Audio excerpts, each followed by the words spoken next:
Hello, everyone. This is Ron Bush with Ron Bush Consulting, and you're listening to or watching um, the Information Playground. We're coming to you from either WVLP or a variety of podcast platforms. We're also on YouTube. So, however you're catching us, thank you for being with us today. I'm Ron Bush. I own Ron Bush Consulting, and we're an information security consultancy. You might check out our website at ronbushconsulting.com or check out my book on Amazon. It's Staying Safe in a Very Dangerous World. Think before you click. With that, my guest today is the always effervescent John Lohrentz, good friend of mine. I'm always glad when he's with me.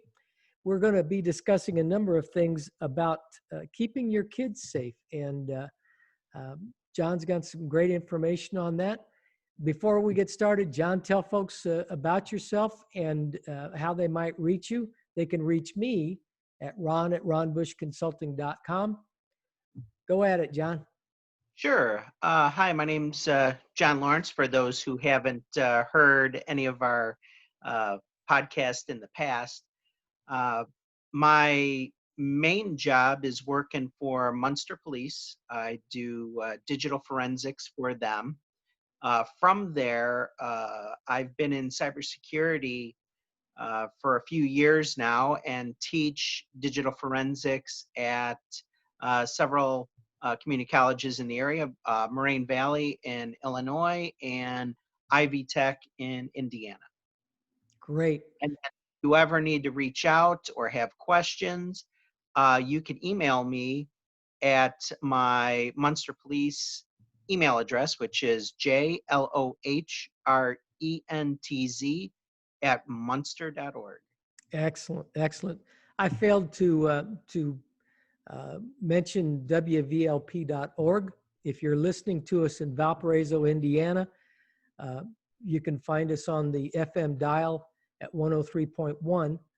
The Information Playground is broadcast on Monday mornings from 8 to 9 and Friday afternoons from 1 to 2. Check out their website. WVLP does a great job in the community, and they can always use more helping hands. Check them out on their website, and if you'd like to stream us, you can do that from WVLP.org as well. So with that, John, you sent me a website called K12cybersecure.com. Looks like a great website.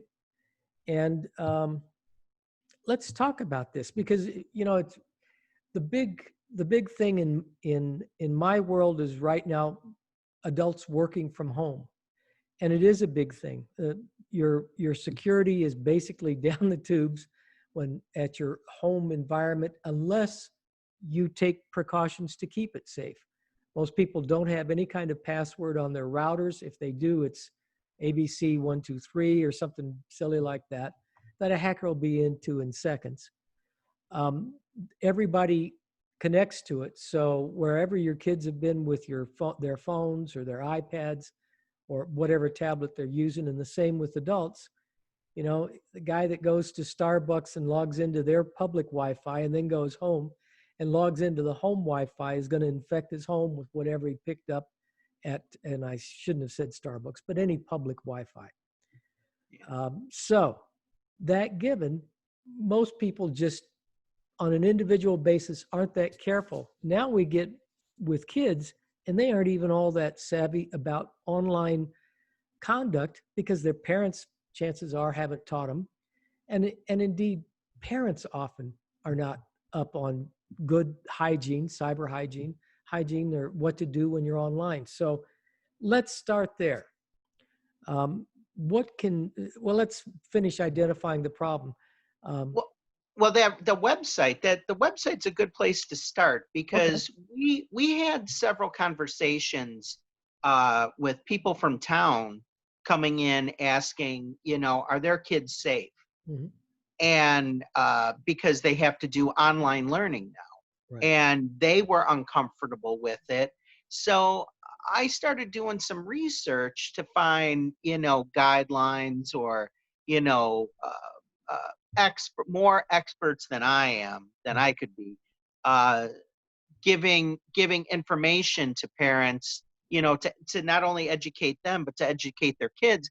And I found this website. I think that the website is something that not only should parents and kids see, but I think educational, institutions should see, Yes. um, and follow some of those guidelines. Um, I do think that it might be a little difficult, for younger children to understand. So I think that the parents do have to take more of an active role.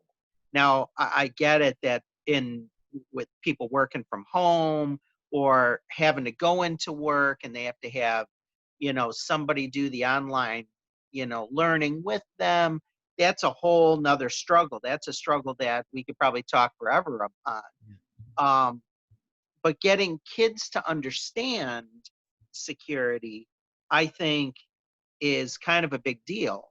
And that goes across social media, that goes across um, any type of Zoom, WebEx, any of those types of uh, meetings that they have to do for class. Mhm. And there's a bunch of them out there. They're all similar in their connecting ways, I guess you want to say. Um, but it was like the do's and don'ts that I found rather interesting, because I didn't really think about it. And I have to do online learning with my students now because most of my classes were always face to face.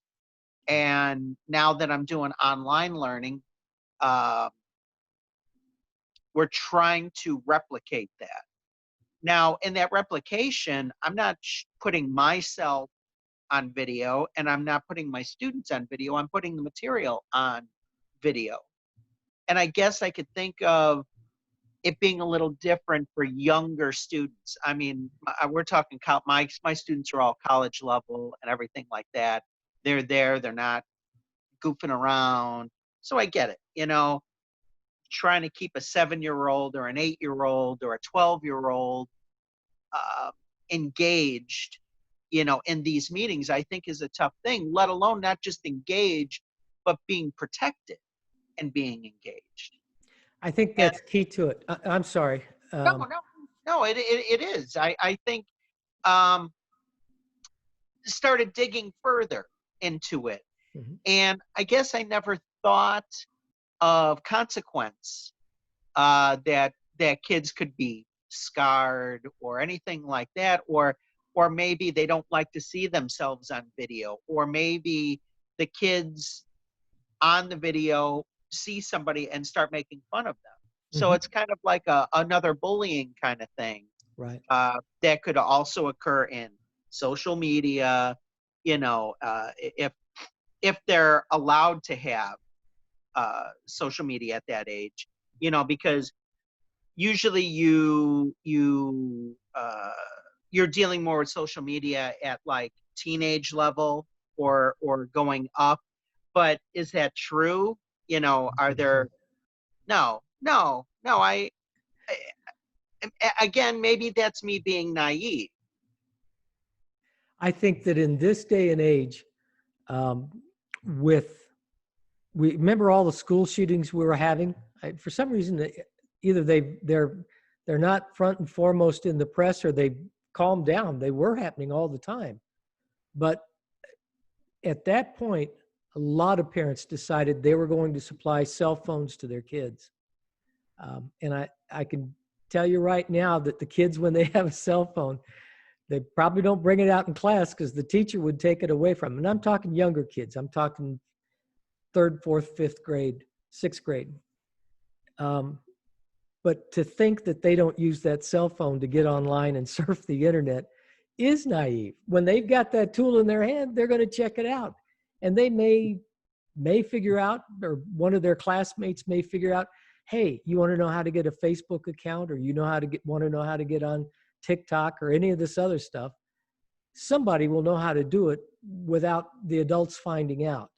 And it just spreads from one kid to another. So I think there's tons of kids on social media, and I think we need to start teaching both in the classroom and at home, at least by third grade and maybe earlier, maybe first and second grade, because kids don't realize, they don't have any clue about the bad people that can actually affect them.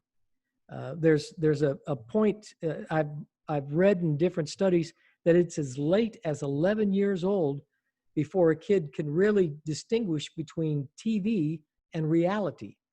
The shows on TV just seem as real as stuff in realities. They don't really get the difference. I'm sure that's different with all kids. Some are going to know it by the time they're 8, and others won't know it till they're, I don't know, 12 or 13. Maybe they grow up and they're adults that can't get the difference between reality and entertainment. But and that's what the point where you get to with the teenagers that whose parents keep them off of social media. Now, this we've talked about before, where you see a group of kids sharing one Facebook account, and then you don't know what's going on. Right. You have no control. They start surfing, clicking on other links. The account gets taken over. The kids get asked questions to kind of collect information about them, like what's your top 10 favorite animals, or what's your pets' names, or favorite baseball team, stuff like that. right. And again, I think they're doing it to be social, and they don't think about security aspect of it. Where when you get older, a lot of people want to say, hey, I'm going to this bar, look at me, I'm here, and I think they're smarter, than that, to let people know where they're at, or they just think that anybody that's their friend, they can trust. And there's a lot of people that go out and make fake accounts and everything like that, Yeah. looking at smaller children, looking for adults. If you're going to use a phishing attack on somebody, where are you going to start? Social media. Shortly before I closed my Facebook account out and deleted everything, completely got rid of Facebook. One of the things that just, and I knew the person, that really bothered me. She is a grade school teacher and a very intelligent young lady. I don't want to be disparaging at all. Sure. But the stuff on, and I haven't had a Facebook account in years, but I'm assuming it's still going on. Those little circulars, the top 20 things you like the most, the top 20 things that you want, basically what social engineers and any kind of hacker would, that kind of information, it was proliferating throughout Facebook. So here's this young lady, she's in her 30s. I think she's a 5th or 6th grade teacher, very intelligent. She fills it out. And I picked up the phone and I said, this can't be here. I mean, me, you've heard me talk on cybersecurity. What are you doing? Oh, that's nothing. It's just everybody's doing it. I just couldn't believe it. So it isn't always the people that are naive, and it isn't always the people that, I don't care what you want to say, they're uneducated, they're immature, they're whatever. Sometimes it's just people that, they just don't connect the two. And I don't care how old they are. I don't care how mature they are.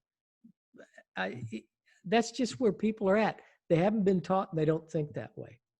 And to go along with that, when building a password for anything from your Outlook email to social media to, bank, everybody's banking online for every website you use. I mean, I agree there's a difference between someone always using, their kids' names, their pets, their cars, whatever, to having like password tools, that generate passwords for them. And that keeps people being naive, filling out forms like that, where if someone was trying to get information on you, where they would collect that, like, what street did you live on when you were growing up, or anything like that.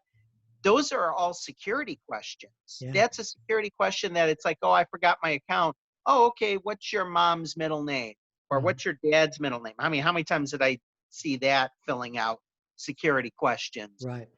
So I leave those intentional. I don't even use those. I look for the weird ones where they were like, oh, I can't even think of anything off the top of my head. Not like, where did you go on vacation when you were a kid or something like Yeah. that? How Something did a you little answer that, John? Oh, sorry. Yeah. but I don't think an 8 through 13-year-old thinks of that. No, they don't. Their world and their passwords are colors, Hmm. stuff on TV, shows, you know, something in their world, something that they understand. I almost think that parents need to create those passwords. They need to, um, as one of the articles on the K through 12 cyber site basically spoke about, was try to talk to your kids about security, about being safe. Hmm. And again, we've talked about this, I don't know how many times, but we never actually um, thought about the interaction and how difficult it might be to get a kid to understand it. And for all you know, he's just saying, yes, mom, just like we do. Yeah. Did you do your chores? Yes, mom, I did. Sure. Do you understand what you, yes, mom, yeah.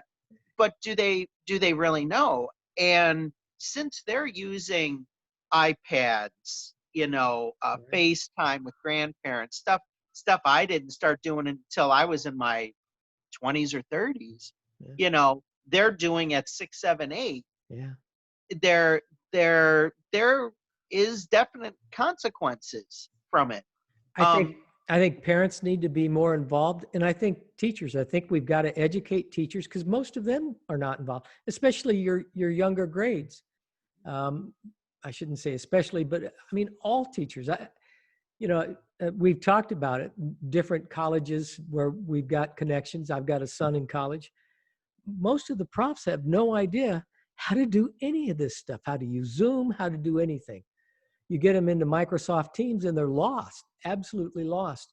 So I think all of academia, and I'm a little biased here, but I think every American ought to have some sort of training in computers, online hygiene, online conduct, because nobody knows how to act.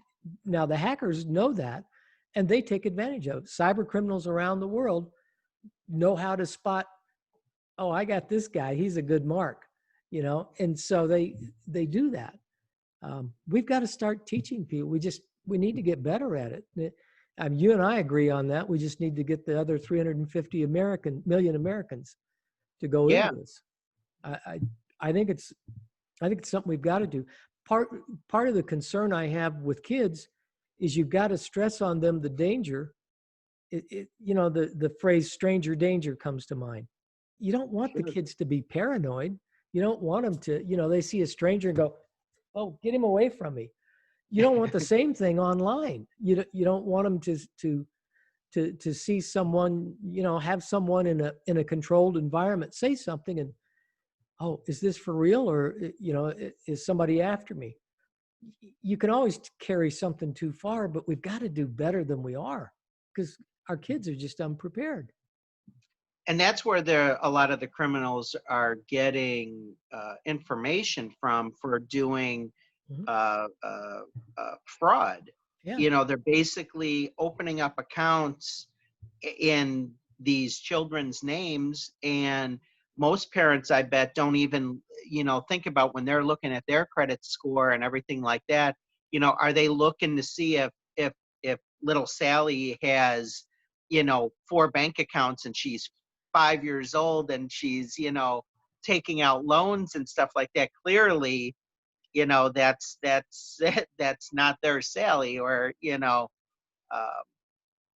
it's just another resource that they use to Yeah. attack, to gain information that I think that parents have to be enlightened Yeah.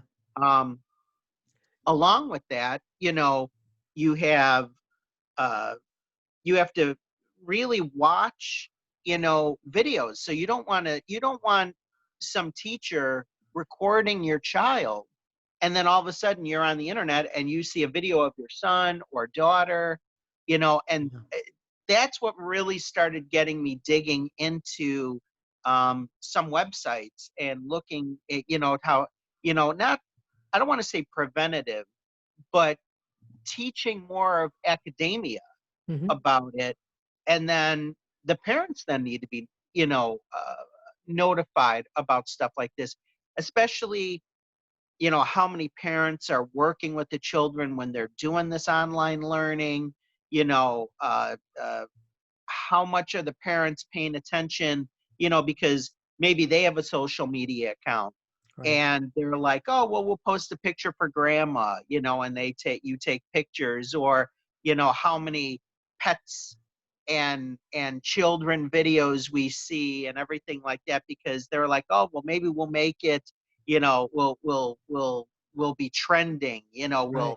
we'll get it around, we'll make my child famous and Yeah. everything like that. Yeah. And I don't think they think about the stuff that comes along with that. No, no, they don't. Or at least in my experience, they don't. I think of this new credit card, and I can't remember who it is. I've seen the commercials. You can give your kids debit cards now. That money comes straight out of your checking account, um, and it's in their name, so they can buy anywhere they want, online, in a store. I guess stores will accept them. Um, Well, so I'll tell you from the police side of things, yeah, um, stores like Target, Walmart, and like the big box stores, they're told not to check credit cards when people are buying them out. yeah, And we've had a number of cases where video would be caught of somebody with a handful of credit cards that they made, fraudulently, right, just running them through saying, oh, this one was canceled, this one was canceled, this one was canceled, this is good. yeah, The usually the person at the register is, I don't want to say a minor, but around 16 years of age, mhm, because it's a summer job, it's it's a low cost job. They don't report anything like that. They don't tell the security guy by the time that person leaves. mhm, The only reason why we catch them is because we get a report, somebody fraudulently used my credit card.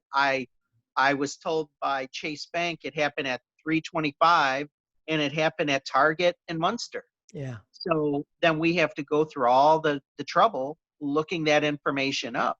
yeah, So nobody cares about credit cards, someone getting parents' permission to use their card, getting their own card. No one even thinks twice about it, because how many people even use cash anymore? I yeah, rarely carry cash, except like if I'm going through the drive-through, because I refuse to give them my credit card or debit card or anything. yeah. You know, That's uh, smart. it's just cash only, and that's really all I use cash for. I'm moving more and more that way, not just through drive-through, but going to the store.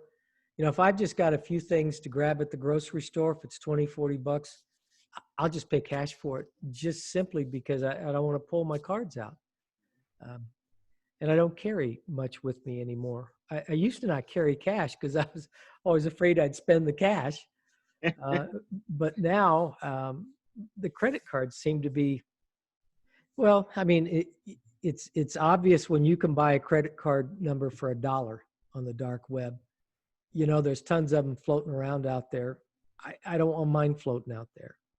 And it's so easy to duplicate those, like, Yeah, and it's a double-edged sword. I understand when it comes to cybersecurity, but places like Hacker Warehouse and Hack5 and stuff like that, where you could buy yeah, blank credit cards, yeah, and a credit card reader. We have the credit card reader at work, from different cases that we've worked on, hmm, and experimented with it to see how it is. What information's really on the stripe. uh-huh, When you swipe it, and it's your name, could hmm, be social security number, the yeah, number of the account, you know, all kinds of information that I wouldn't have expected on there. That's there. There's a whole story that goes along with it, and I don't want to go there. One, I don't have all the details handy. It's been a while since I read it and looked it up. But when they went to chips to get away from the magnetic stripe, they didn't take the magnetic stripe away.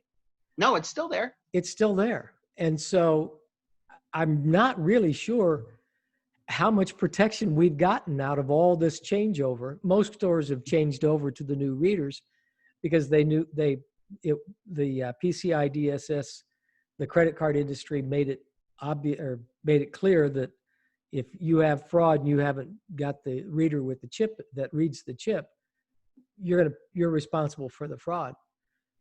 So most stores have gone over, though not all. But I don't know what.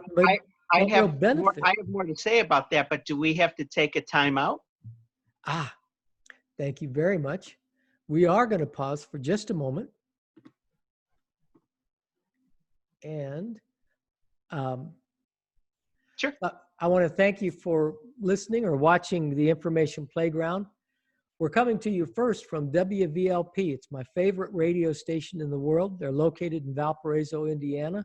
They do a great job in the community. If you live in Valparaiso, you can find them at 103.1 on the FM dial, of course. If you're not there or you'd prefer to stream it, just go to wvlp.org. It's a great website. You can find out what they're doing in the community.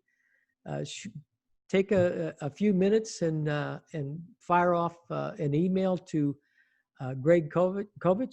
He is just a really great guy, station manager. It's info@wvlp.org. As for me, I'm Ron Bush at ronbushconsulting.com, and you can email me, ron@ronbushconsulting.com, or find the program on demand on your podcast channels, such as Spotify and Apple Podcast and Google Podcast, or you can find it on YouTube, all under the channel name The Information Playground. Please don't forget to check out my book, Staying Safe in a Very Dangerous World, Think Before You Click. And with that, John Lohrentz is my special guest and good friend, and we're talking about cybersecurity, kids not working from home, but studying from home. And John, folks can reach you if they have questions. How do they get hold of you? Sure, through my Munster Police email, which is JLOHRENTZ@munster.org. Excellent. John is forensics. I started to say forensics guy, but I know you got a more official title than that. A digital forensics analyst. Thank you. Sorry. You're welcome. And he also teaches at Ivy Tech and I forget the other. Moraine Valley. Who is it? Moraine Valley. That's right, Moraine Valley. In Illinois. Well, Illinois is another subject, but we'd best stay where we're at. So let's get back on track here. The website that we started off with, K12cybersecure.com, is an excellent website. It's devoted, obviously, from the title, you can figure that out. It's devoted to helping your kids stay secure online. There was one article that I looked at. You recommended it, How to Protect Your Family's Privacy During Remote Learning. It's out of the New York Times from August 20th. And I thought he had some excellent advice. I didn't get into the weeds or all the stuff about it, but he had 3 good ideas, and I'll just throw them out. One is talk to your children about their privacy. That means parents, you've got to explain what privacy is. And you've got to explain to them why it's important. It can't just be said, I said to do this and I want you to do it. And teachers, you need to be doing the same thing at school. You've got to be reinforcing this. The next is for the parents to discuss when to use the camera. I keep a little cover on my system that I can open and close at will, because when I don't want to use the camera, I don't want somebody else using it. There's no reason for anyone with their phone, their tablet, or their laptop or desktop, whatever they have a camera on, just put a Post-it note or any colored piece of paper or anything you can't see through with a piece of tape over it and tape over your camera.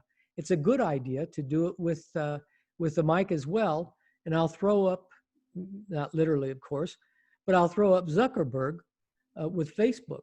One of the most famous pictures out of 2018, I think, was Zuckerberg's laptop in the background with a piece of tape over the camera.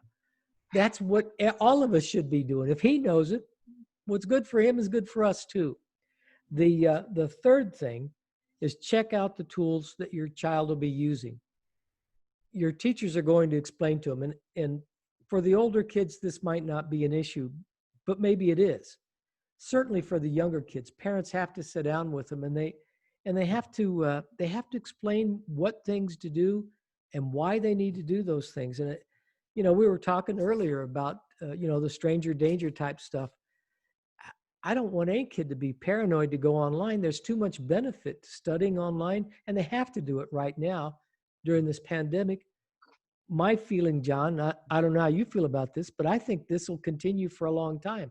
I think when the pandemic is behind us, at least in college, a lot of those classes will continue to be offered online.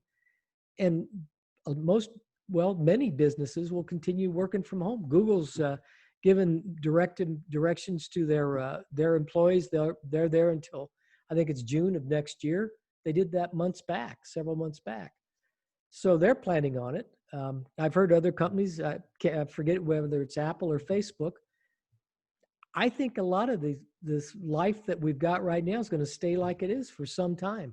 What do you think? Yeah, and I hate the buzzwords like, this is the new now, or the new normal. I hate that too. The new normal. Yeah, all that kind of stuff.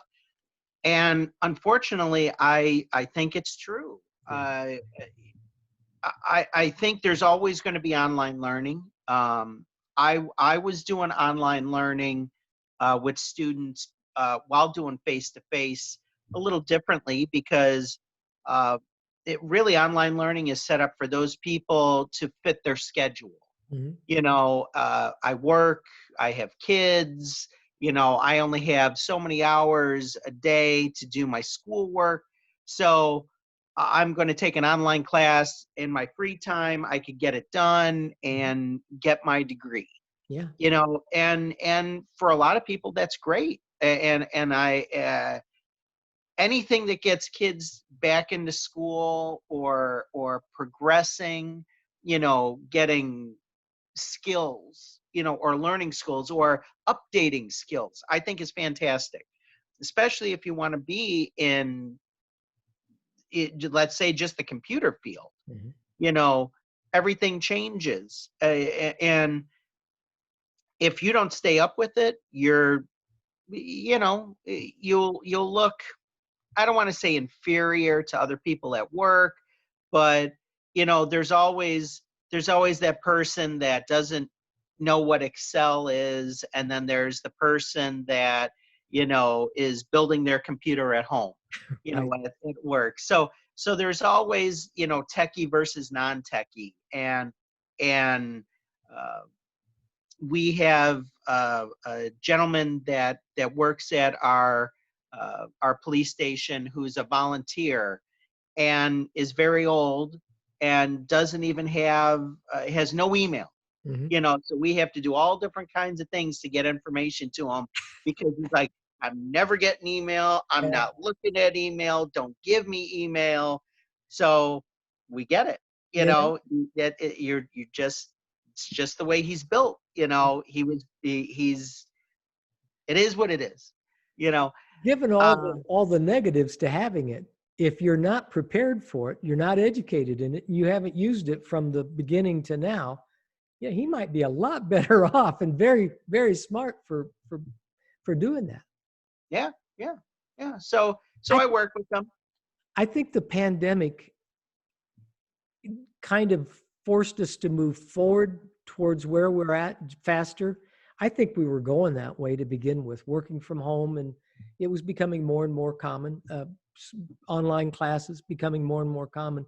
It's just the pandemic just pushed everything forward much faster than would be considered normal. And people weren't ready for it. Yeah, School systems weren't ready for it. yeah, There's all kinds of stories about school systems being hacked and taken mhm, down, which means that, you know, not only showing the ill preparedness of schools and thinking about security, but now you're wasting the kids' time, right. you know, and then they're not going to fail them because they have to take online learning for a whole year. Mhm. But then are they going to be ready for the next material? Yeah, Because again, in grade school, everything builds on itself. You know, that's you right. start out with addition, subtraction, and then you get to your times tables and then eventually division.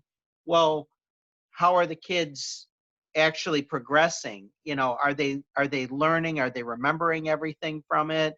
You know, and that's a whole different story uh, from security. Yeah. So you're dealing with two different things now. You're dealing with trying to protect them online and do a good job, you know, at teaching them.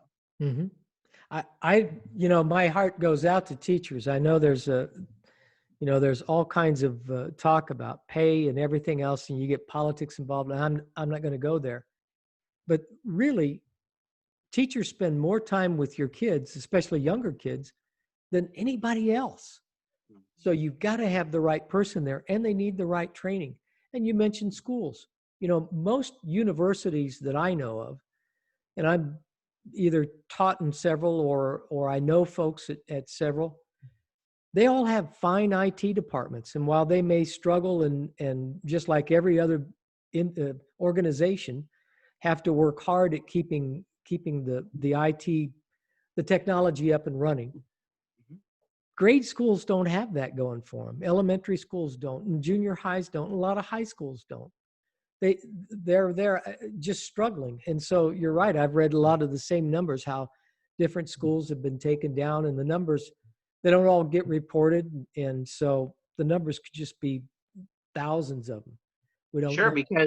because schools are paying because they got to stay up and running. They can't sit here and have like a DDoS attack take down their online, you know, training for the school, not Right. just like, you know, first grade or second grade, but the all the classes, you know. So they got to pay, and just like everything else, and we've talked many times about ransomware, about paying. The more that they pay, the more the attacks are going to occur because clearly it's beneficial for the hacker. Right.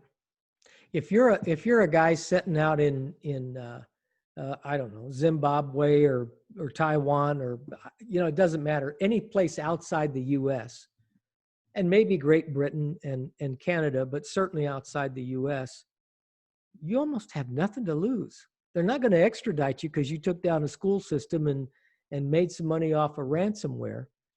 So those attacks, the more profitable they become, the more they encourage and motivate the cyber criminals that are doing them.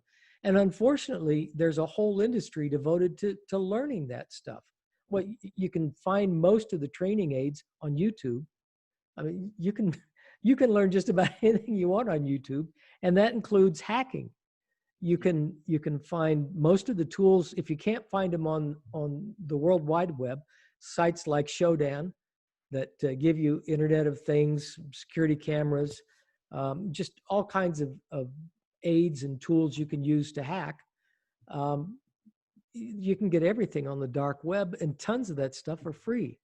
So honestly, if we don't educate ourselves, and I mean all Americans, but especially academia, but all Americans, parents need to know this. Everybody needs to know it, whether you've got kids or you are a kid.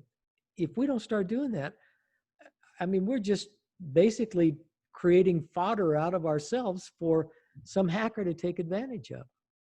Um, And along with that comes the children having the technology. yeah, Now, we were discussing the CARES Act that's currently out because of COVID, um, that they're trying to get underprivileged people internet. Mhm. Especially, I don't know if you saw the story about the two children that were at Taco Bell because they had free Wi-Fi so they could do their classwork. No, And but I could somebody imagine. created a GoFundMe for them and got them $100,000. Wow. You know, um, You can buy but some nice equipment and Wi-Fi for that. yeah, exactly.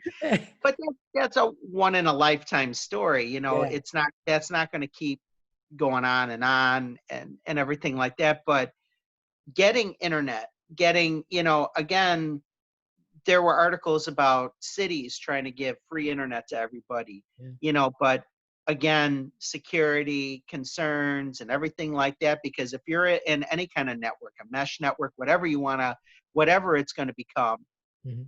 everybody's connected.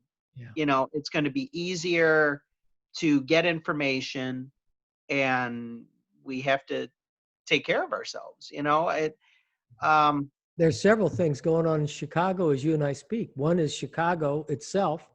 In certain neighborhoods, they're getting ready to provide free Wi-Fi.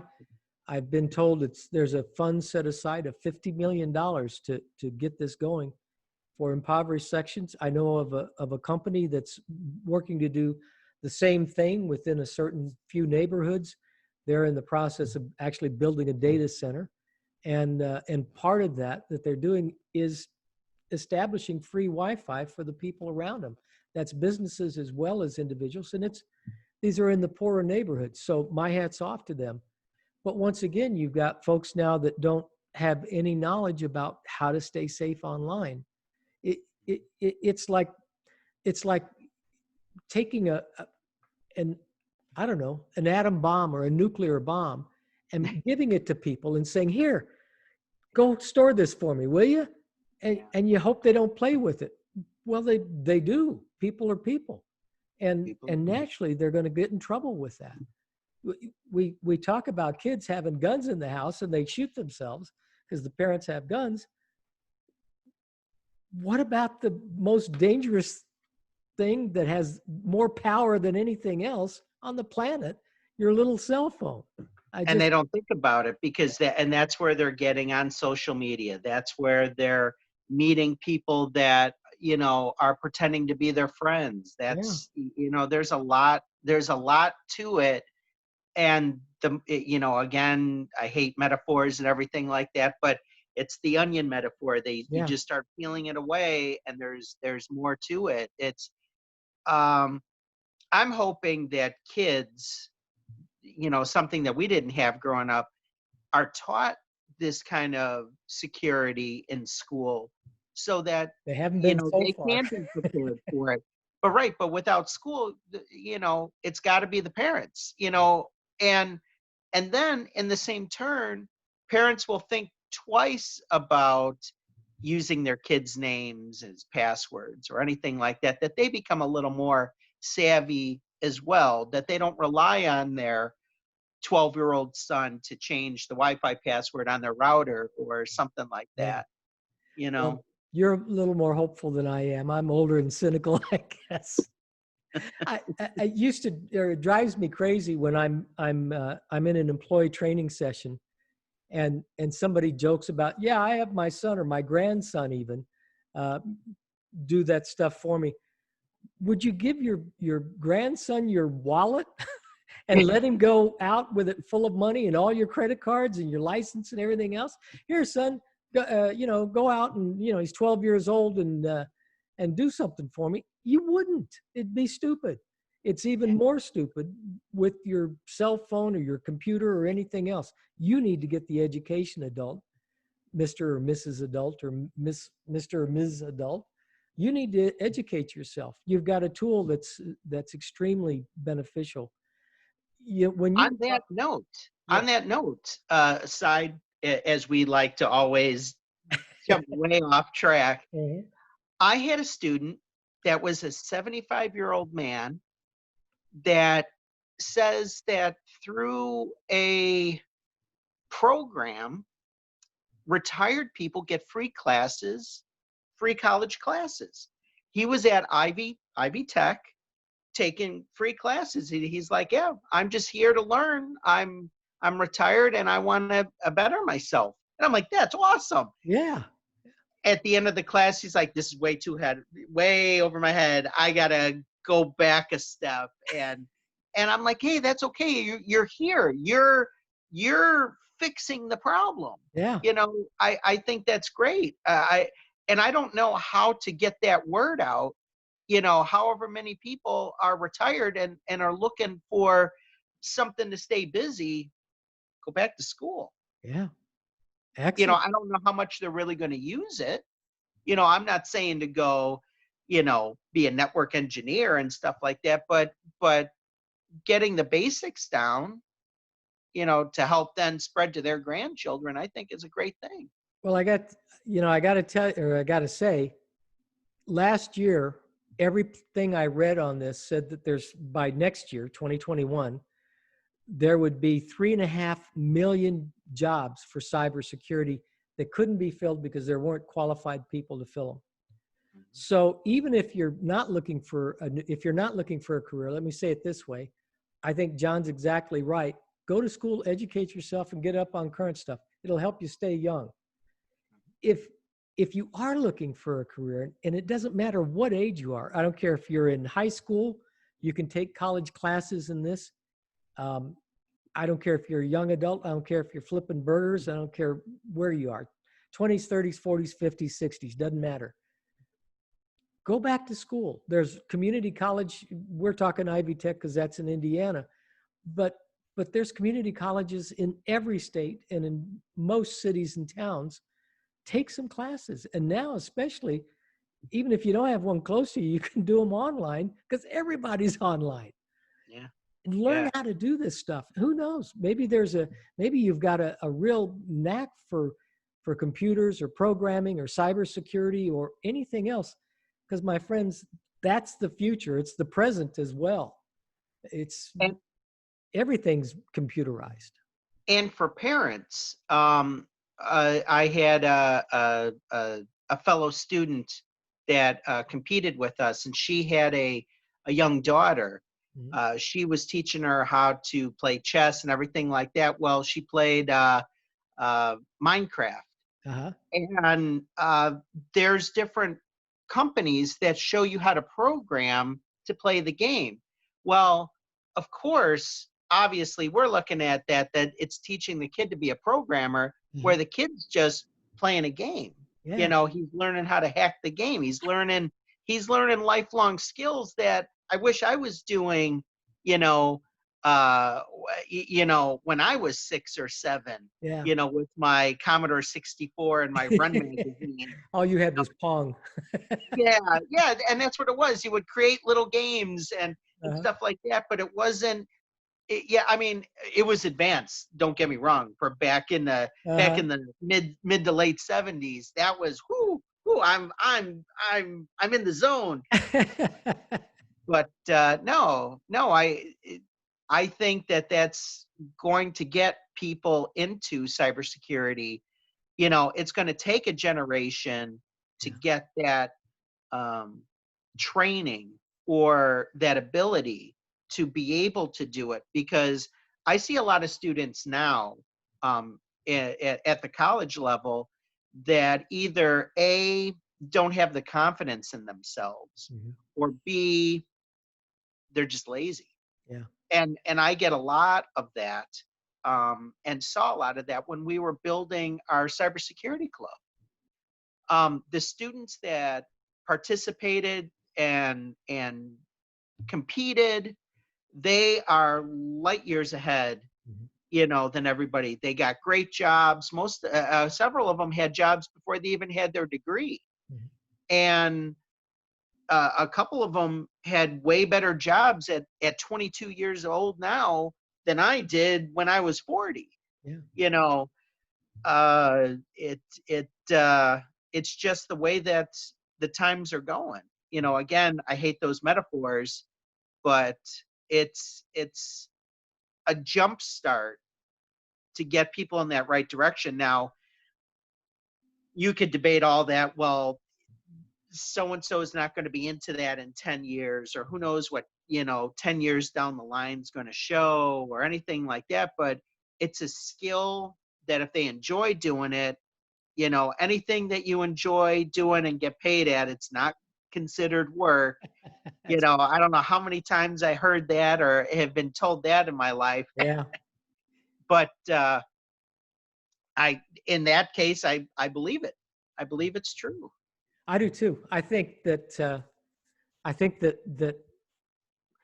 first off, this is going to sound maybe a little harsh, but I don't think there's any excuse for people being out of work. Honestly, if they're healthy and they've got the normal, or that's a poor choice of words, the average person, you can't be out of work. Let me put it this way, because it's what I really mean. You can't be out of work because you don't have the job skills. There's education abounds, and much of it is free. So, so getting the skills to get the job you want, it's attainable for everyone. If you didn't get, or you left school before high school, we'll say, before you graduated, getting your GED, or what they're calling it something different now, but getting that diploma, or that recognition that you completed that's not that hard. Aside from all of that, online courses are available. LinkedIn has courses you can take. Microsoft has courses. I can't think of the. Actually, Microsoft just came out with a release, and they're specializing in helping people in socially or in economically deprived areas obtain new skills, and they're doing it through online learning at no cost. So honestly, you look around, there's a zillion ways to get up to speed. Now, everybody has baggage and everybody has things, and there's reasons for everything. But if the only thing holding you back is your skill set, get online and change it. And you can do that through free courses at schools like Ivy Tech. Not everything is free, but an awful lot of it is. And there's just ways that you can improve yourself. This is still the land of opportunity.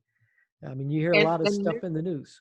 And something that's around now that one of my coworkers' kids are going through, that a lot of the grade schools have links with different community colleges in the area, where grade school kids are getting college credit, taking intro college courses, which is also helping them advance in their regular class and preparing them for high school. But then they get college credit. So he explained to me that he's like, well, after like 4 years, they got a minor, without graduating high school, because they take, so many classes a year, and it's progressing them through school and getting something out of it at the end, which I think is great. My brother went to a school in Lombard, where on Fridays they'd be off, and they'd be taken like on field trips to different trades, to different to see stuff like that, because I think trades are a lost art now. Yeah. I don't think either trades are in the family. My dad was an electrician. I'm an electrician. My kid's going to be an electrician. Right. But they show you different things to try to broaden your horizon, because I think kids don't know what they want to do. No. You get your kid, oh, my dad was a fireman, I want to be a fireman. And I see that at work. I see policemen who, my dad was a policeman, I'm a policeman, my kid wants to be a policeman. Right. And that's great for that field, and that they have something to strive for. It's the kids that get lost. Yeah. It's, and I just don't want to see online learning through this pandemic become the reason why kids are dropping out of school, kids don't continue schooling. They get used to being at home. You almost basically lose that interaction, with people at school. I couldn't agree more. The online learning isn't the end all to anything, but it is a tool like everything else. And it's where It has to be done properly. yeah, yeah. But it's where we're at with the pandemic. There are different school systems. And again, all the political rhetoric and battles back and forth, not going there. Yeah. Whether you're a teacher or you're a parent or you just happen to have an opinion, the bottom line is that some districts and some teachers don't feel it's safe to have it. I get their reasoning. Other parents say, I've got to go to work. They need to go to school. I can't leave them here all alone during the day. There's all kinds of arguments, but at the end of the day, this is where we're at, and we just have to learn how to deal with it. If online learning is where it's at, then let's protect each other, and let's teach our kids from the teacher as well as the parents how to stay safe and protect them, because they're at, I don't know whose mercy. If they're online and they have no training at all, someone has to teach them, and that falls to adults who need to learn themselves. Well, Yes, my friend, I think we're about out of time. Yep, we're pretty close. Pretty close. Another hour has sped by. Always enjoy our time together. I guess let me do one last plug for WVLP. They're a great radio station, and again, anyone who's interested in it, they're an FM station, not for profit, in Valparaiso, Indiana. They're just a great group of folks to work with, and great folks that are run the station and that do shows on the station. So mine is broadcast every Monday from 8 to 9 a.m. or Friday afternoons from 1 to 2. Check it out. It's the Information Playground. It's the same name on podcast and on YouTube. You find on those programs great guests like my friend John Lohrentz, who is cyber forensics analyst. Yes, digital forensics, close enough. Digital forensics at Munster Police Department. And your email is jlohrentz@munster.org, right? Munster.org. Yeah. And I'm Ron at ronbushconsulting.com. Please check us out. Check out the website, ronbushconsulting.com. Send us an email if you've got questions, thoughts. John's the expert on forensics. Give him a shout out and let us know how you like the program too. I really appreciate you listening to us, or if you're on YouTube watching us, thanks for being with us in any case, and stay safe and stay healthy.